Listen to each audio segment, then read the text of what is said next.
ನಮಸ್ಕಾರ. ನಾನು ಸಿ.ಬಿ. ರಂಗನಾಥ್. ಪ್ರೀತಿಯ ಮಕ್ಕಳೇ, ನಮ್ಮ ವಿಷ್ಣು ಶರ್ಮನ ಪಂಚತಂತ್ರ ಕಥಾಮಾಲಿಕೆಯಲ್ಲಿ ಮೊದಲನೇ ತಂತ್ರ ಮಿತ್ರಭೇದ. ಮಿತ್ರಭೇದ ಈ ಸರಣಿಯಲ್ಲಿ ಬರುವಂತಹ ಉಪಕಥೆಗಳನ್ನು ನೋಡ್ತಾ ಇದ್ದೀವಿ. ಇವತ್ತು ನಾನೀಗ ಹೇಳ್ತಾ ಇರೋದು ಎರಡು ಕತೆ.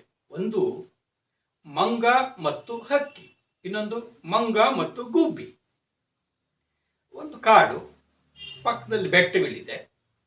ಆ ಬೆಟ್ಟಗಳಲ್ಲಿ ತುಂಬ ಕೋತಿಗಳು ವಾಸವಾಗಿತ್ತು. ಅವೆಲ್ಲ ಏನಾಗಿದೆ, ಚಳಿಗಾಲ, ಸಾಯಂಕಾಲ ಆಗಿಬಿಟ್ಟಿದೆ, ತುಂಬ ಚಳಿ, ಇಬ್ಬನಿ ಬೇರೆ ಬೀಳ್ತಾ ಇದೆ. ಆ ಕೋತಿಗಳೆಲ್ಲ ಏನು ಮಾಡಿದ್ರು, ಬೆಟ್ಟದ ಕಡೆಯಿಂದ ಇಲ್ಲಿ ಕಾಡಿನಲ್ಲಿರುವಂಥ ಒಂದು ದೊಡ್ಡ ಮರದ ಕೆಳಗಡೆ ಬಂದ್ಬಿಟ್ಟು, ಚಳಿ ಚಳಿ ಚಳಿ, ಗಾಳಿ ಬೇರೆ ಬೀಸ್ತಾ ಇದೆ ಅಂತ ಒದ್ದಾಡ್ತಾ ಇದ್ದಾವೆ.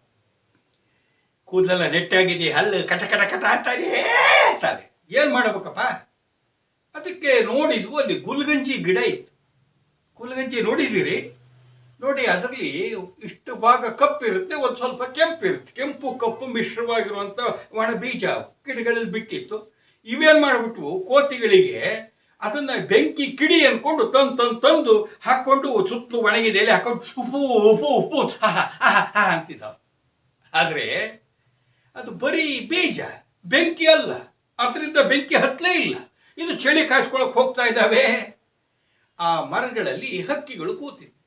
ಎಲ್ಲ ಸುಮ್ಮನಿದ್ವು. ಒಂದು ಹಕ್ಕಿ ಏನು ಮಾಡ್ತು, ಬಾಯಿ ತಡಿಲಿಲ್ಲ. ಅಯ್ಯೋ ಕೋತಿಗಳ, ದಡ್ರಂಗ್ ಯಾಕೆ ಮಾಡ್ತಿದ್ದೀರಿ? ಅಲ್ಲ, ನೀವು ಅದು ಗುಲ್ಗಂಜಿ ಬೀಜ, ಬೆಂಕಿ ಕಿಡಿಯಲ್ಲ. ನೀವು ಅದ್ರಲ್ಲಿ ಏನು ಉಪ್ಪು ಉಪ್ಪು ಅಂದ್ರು ಅಷ್ಟೇ, ಏನು ಮಾಡಿದ್ರು ಚಳಿ ಹೋಗಲ್ಲ, ಬೆಂಕಿ ಹತ್ತೇ ಇಲ್ಲ. ಹೋಗ್ರಿ, ಅಷ್ಟು ಚಳಿ ಆದ್ರೆ ನೀವು ಯಾವುದಾದ್ರೂ ಬೆಚ್ಚುಗ್ರು ಗುಹೆಗಳಲ್ಲಿ ಸೇರ್ಕೊಳ್ಳಿ, ಕಂದಕಗಳು ಹೋಳಿ. ಇಲ್ಲಿ ಸುಮ್ಮನೆ ಒದ್ದಾಡ್ತಿದ್ದೀರಿ, ಬ್ಯಾಡ್ರಪ್ಪ ಬ್ಯಾಡ ಅಂತ. ಆಗ ಒಂದು ಮುದಿ ಮಂಗ ಹೇಳ್ತು, ಅಲ್ಲ ಹಕ್ಕಿ, ನೀನು ಬಾಯಿ ಮುಚ್ಕೊಂಡಿರಕ್ಕೆ ಏನು ತಗೊಳ್ತೀಯ? ಹೇಳಿದ್ರೆ ಕೇಳ್ತಾವ ಅವು? ಬುದ್ಧಿ ಇಲ್ಲದೆ ಇದ್ದವು. ಬುದ್ಧಿ ಇಲ್ಲದೆ ಇದ್ದವ್ರಿಗೆ ನೀನು ಬುದ್ಧಿವಾದ ಹೇಳಬಾರ್ದು. ಅವಾಗ ತಲೆಯೇ ಇಲ್ಲ, ಬುದ್ಧಿ ಇಲ್ಲ, ಮೆದುಳಿಲ್ಲ. ಮಂಗಗಳಪ್ಪ, ಹೇಳಿ ಕೇಳಿ. ನಾನು ಅನುಭವವನ್ನು ಹೇಳ್ತಿದ್ದೀನಿ, ನೀನು ಬುದ್ಧಿ ಹೇಳಕ್ ಹೋಗಬೇಡ, ಸುಮ್ಮನಿರು, ನಿನಗೆ ಅಪಾಯ ಆಗುತ್ತೆ. ಇದಕ್ಕೆ ಪಾಪ, ಅಯ್ಯೋ ಪಾಪ, ಒದ್ದಾಡ್ತಿದ್ದಾವಲ್ಲ, ಸಹಾಯ ಮಾಡಬೇಕು, ಬುದ್ಧವಾದ ಹೇಳ್ತೀನಿ ಅಂತೇಳಿ ಮತ್ತೆ ಹೇಳ್ತು, ಕೋತಿಗಳ ಹೇಳಿಲ್ವಾ ನಾನು? ಬ್ಯಾಡ್ರೋ, ಬೆಂಕಿ ಅಲ್ರೋ, ಬೆಂಕಿ ಕಿಡಿಯಲ್ಲ, ಅದು ಗುಲ್ಗಂಜಿ ಬೀಜ, ಬೆಂಕಿ ಹತ್ತಲ್ಲ, ಹೋಗ್ರಿ ಹೋಗ್ರಿ ಹೋಗ್ರಿ ಅಂತ. ಕೋತಿಗಳಿಗೆ ಒಂದು ಕಡೆಗೆ ಚಳಿ ಗಡಗಡ ನಡುತ್ತಿದ್ದಾವೆ, ಇಬ್ಬನಿಯಿಂದ ಮೈಯೆಲ್ಲ ಒದ್ದೆ ಆಗ್ಬಿಟ್ಟಿದೆ, ಕಿವಿ ಗಾಳಿ ಹೋಗ್ತಾ ಇದೆ ಅಂತಿದ್ದಾವೆ. ಇದು ಬೇರೆ ಬೆಂಕಿ ಹತ್ತಾನೇ ಇಲ್ಲ.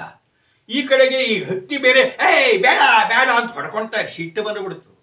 ಚಳಿ ಸಿಟ್ಟು ಎಲ್ಲ ಸೇರಿ ಈ ಹಕ್ಕಿಯಿಂದ ನಮಗೆ ಇಷ್ಟೆಲ್ಲ ಕಷ್ಟ ಆಗ್ತಿದೆ ಅಂತ ಹೇಳಿ ಒಂದು ಮಂಗ ಮ್ಯಾಲ ಹೊತ್ತು ಹಕ್ಕಿ ಹಿಡಿದು ಕಿಚ್ಚಿ ಪಿಚ್ಚಿ ಪಿಚ್ಚಿ ಅಂತ ಸಾಕೇ.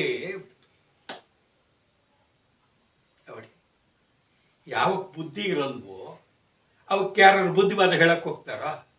ಬುದ್ಧಿವಾದ ಹೇಳಕ್ ಹೋದ್ರೆ ಇದೇ ಆಗದು. ಹಾಗಾಗಿ ಯಾರು ವಿವೇಕಿಗಳಲ್ಲ, ಅವ್ರು ಕೇಳಿಲ್ಲ ಅಂತವರಿಗೆ ನಾವು ಸಲಹೆ ಕೊಡಕ್ ಹೋಗ್ಬಾರ್ದು ಅಲ್ವಾ? ನೋಡಿ ಮಕ್ಕಳೇ, ಇದೇ ತರದ ಇನ್ನೊಂದು ಕತೆ, ಅದೇ ಮಂಗದ್ದೇ ಕತೆ, ಆದ್ರೆ ಇಲ್ಲಿ ಗುಬ್ಬಿ. ಇದು ಮಂಗ ಮತ್ತು ಗುಬ್ಬಿಯ ಕತೆ. ಯಥಾ ಪ್ರಕಾರ ಕಾಡಿನಲ್ಲಿ ಒಂದು ದೊಡ್ಡ ಮರ ಇದೆ. ಮರದಲ್ಲಿ ಒಂದು ಗಂಡು ಒಂದು ಹೆಣ್ಣು ಗುಬ್ಬಿಗಳು ವಾಸವಾಗಿದ್ದಾವೆ, ನೆಮ್ಮದಿಯಾಗಿದ್ವು. ಇದು ಮಳೆಗಾಲ. ಯಾವ ಕಾಲ? ಮಳೆಗಾಲ.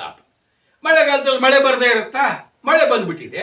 ಇವೇನು ಮಾಡಿದ್ದಾವೆ, ಗೂಡು ಕಟ್ಕೊಂಡಿದ್ದಾವೋ ಇಲ್ಲೋ, ಎರಡು ಗುಬ್ಬಿಗಳು ಸಹಿತ ಗೂಡೊಳಗಿದ್ದು ಅಂತೇಳಿ ಹೊರಗಡೆ ಮಳೆ ನೋಡ್ಕೊಂಡು ಬ್ಯಾಚಿಗೆ ಇದ್ದು ಬಿಟ್ಟಿಲ್ಲ.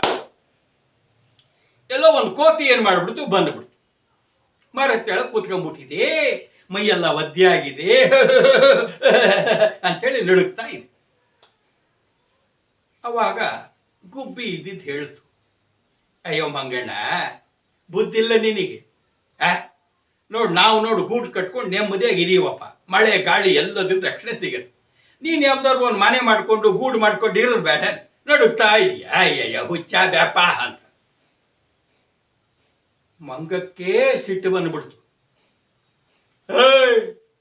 ಸುಮ್ಮನೆ, ನಾನು ನಿನ್ಗೇನೋ ಕೇಳಿದ್ನ, ನಿನ್ ಸಹಾಯ ಕೇಳಿದ್ನ, ನಿಮ್ಮ ಮನೆಗೆ ಬರ್ತೀನಿ ಅನ್ನ, ನಾ ಚಳಿ ಏನು ಮಾಡಬೇಕು ಅನ್ನ, ಏನೂ ಕೇಳಿಲ್ಲ.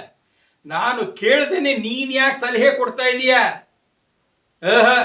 ಹುಚ್ಚು ನಿನಗೆ, ಬೆಪ್ಪು ನಿನಗೆ, ನೀನು ಹುಚ್ಚ, ನಿಮ್ಮ ಅಪ್ಪ ಹುಚ್ಚ ಅಂತೇಳಿ. ಏ ಹಂಗಲ್ಲ ಮಂಗಣ್ಣ, ನಾನು ಹೇಳೋದು ಕೇಳು ಅಂತು. ಕೋತಿಗೆ ಸಿಟ್ಟು ಬಂದ್ಬಿಡ್ತು. ಗೂಡ್ನಲ್ಲಿ ಇದೀನಿ ಅಂತ ಬೆಚ್ಚಗೆ ನನಗೆ ಇಷ್ಟೆಲ್ಲ ಸಲಹೆ ಕೊಟ್ಟು ಆಡ್ಕೊಳ್ತಿದ್ಯಾ ಅಂತೇಳಿ ಸರ ಹೋಗಿದ್ದೇನೆ, ಗೂಡನ್ನು ಕೆತ್ತಿ ಟ್ಯಾಗ್ದಿದ್ದೆ ಮಳೆಗೆ ಹಾಕಿಬಿಡ್ತು. ಗೂಡಿನಿಂದ ಗುಬ್ಬಿಗಳು ಎರಡು ಸಹಿತ ಮಳೆಗೆ ಬಿದ್ದು ಅಭಯ ಅನ್ಕೊಂಡು ಅಲ್ಲಿ ಪುರ್ರ ಅಂತ ಆಡ್ಕೊಂಡು ಹೋಗಿಬಿಟ್ಟು.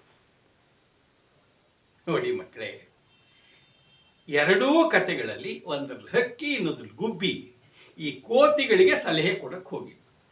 ಏನಂತ? ಅಲ್ಲಿ ಚಳಿ, ಇಲ್ಲಿ ಮಳೆ. ಆ ಕೋತಿಗಳು ಸಲಹೆ ತಗೊಂಡ್ವಾ?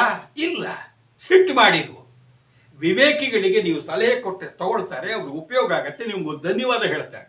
ಅವಿವೇಕಿಗಳಿಗೆ ಕೇಳದೆ ಸಲಹೆ ಕೇಳಿದ್ರೆ ಏನಾಗುತ್ತೆ? ಏನೂ ಇಲ್ಲ, ನಮಗೆ ಆಪತ್ತು. ಅದಕ್ಕೆ ಹಿರಿಯರು ಹೇಳೋದು, ನಿಮಗೆ ಬೆಲೆ ಇಲ್ಲದ ಕಡೆಗೆ ನೀವು ಸಲಹೆ ಕೊಡಬಾರ್ದು. ಯಾವತ್ತೂ ಸಹಿತ ಕೆಸರಿ ಕಲ್ಲು ಹೊಡಿಬಾರ್ದು. ಕೆಸರಿ ಕಲ್ಲು ಹೊಡೆದ್ರೆ ಏನಾಗುತ್ತೆ? ನಮ್ಮ ಮುಖಕ್ಕೆ ಸಿಡಿಯುತ್ತೆ. ನೆನಪಿರ್ಲಿ, ಯಾರು ಕೇಳದೆ ಹೇಳದೆ ನಾನು ದೊಡ್ಡ ಮನುಷ್ಯ ಅಂತೇಳಿ ಸಲಹೆ ಪುಕ್ಕಟೆ ಸಲಹೆ ಕೊಡಕ್ಕೆ ಹೋಗಬೇಡಿ, ಅದು ನಿಮಗೆ ಆಪತ್ತು. ಈ ಕಥೆಯಿಂದ ಗೊತ್ತಾಯ್ತಲ್ವಾ?